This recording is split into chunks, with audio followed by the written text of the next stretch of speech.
दवाखाने कधी दिसते लेणी पण पैकी दवाखाने कधी दिसते कधी देत नाही, काही करू देत नाही. अरे पण मग इथे पोटाचं काही त्यांना आम्हाला काही ना काही करावं.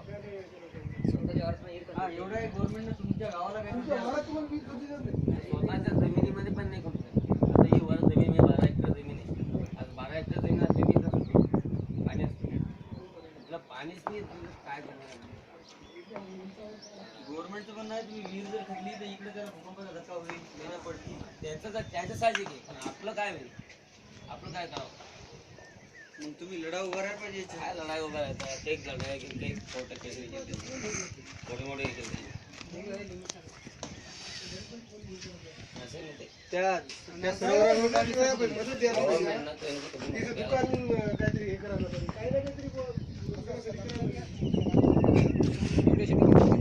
शूटिंग घेतली जरा असं म्हणजे मुलांना वगैरे दाखवता येईल एवढं.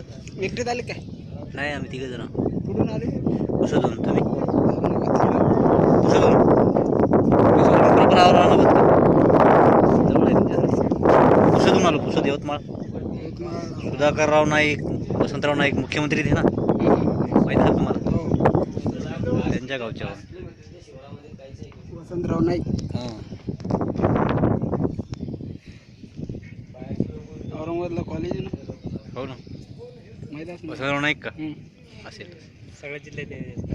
सगळ्या जिल्ह्यात त्यांचं तरी त्यांनी एवढी प्रगती केली नाही पुसदची, ज्या मानानं करायला पाहिजे थोडी. नाही वयाच्या मानानं नाही हो.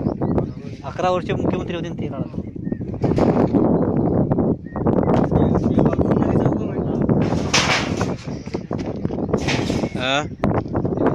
आता नागपूरचे आहेत ना देवेंद्र फडणवीस, विदर्भाचेच आहेत.